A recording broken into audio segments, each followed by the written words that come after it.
شروع اللہ کے نام سے جو بڑا مہربان نہایت رحم کرنے والا ہے۔ اور یقیناً ہم نے موسیٰ علیہ السلام کو کتاب عطا کی اور ہم نے ان کے پیچھے پے در پے رسول بھیجے، اور ہم نے عیسیٰ ابن مریم علیہ السلام کو واضح نشانیاں عطا کیں، اور ہم نے ان کو روح القدس جبرائیل علیہ السلام کے ذریعے تائید کی۔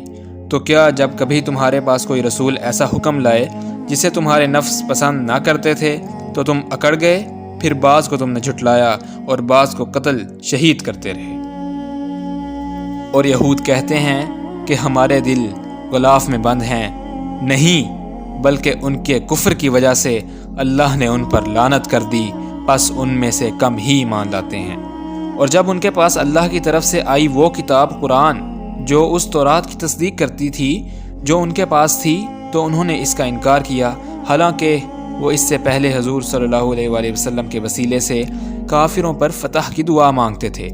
اور جب ان کے پاس وہ نبی تشریف لائے جنہیں وہ خوب پہچان چکے تھے تو جانتے بوجھتے ان کا انکار کر دیا، تو ایسے کفر کرنے والوں پر اللہ کی لعنت ہے۔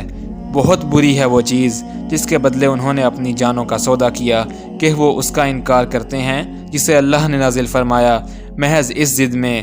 کہ اللہ اپنے فضل سے وہی نازل فرماتا ہے اپنے بندوں میں سے جس پر چاہتا ہے۔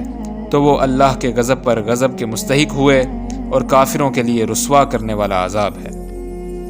اور جب ان سے کہا جاتا ہے کہ ایمان لاؤ اس پر جو اللہ نے نازل فرمایا ہے، تو کہتے ہیں ہم تو صرف اس کتاب پر ایمان لائے ہیں جو ہم پر نازل کی گئی، اور وہ اس کے علاوہ دوسری کتاب یعنی قرآن کا انکار کرتے ہیں، حالانکہ وہ کتاب حق ہے، ان کتابوں کی تصدیق کرتی ہے جو ان کے پاس ہے۔ آپ کہہ دیجئے پھر تم اس سے پہلے اللہ کے نبیوں کو کیوں قتل کرتے رہے ہو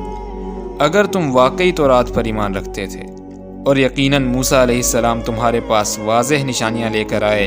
پھر ان کے طور پر جانے کے بعد تم نے بچھڑے کو معبود بنا لیا، اور تم تو ہو ہی ظالم۔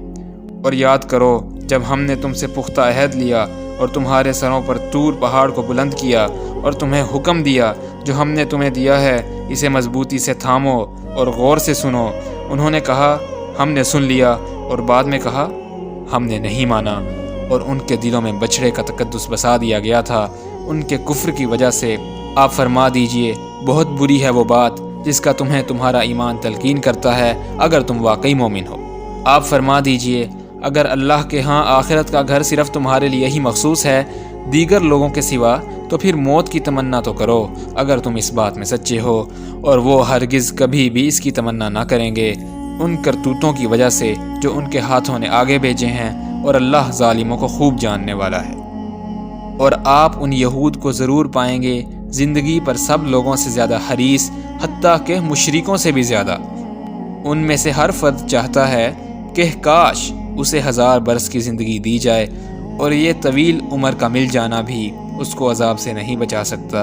اور اللہ خوب دیکھنے والا ہے جو کچھ وہ کر رہے ہیں۔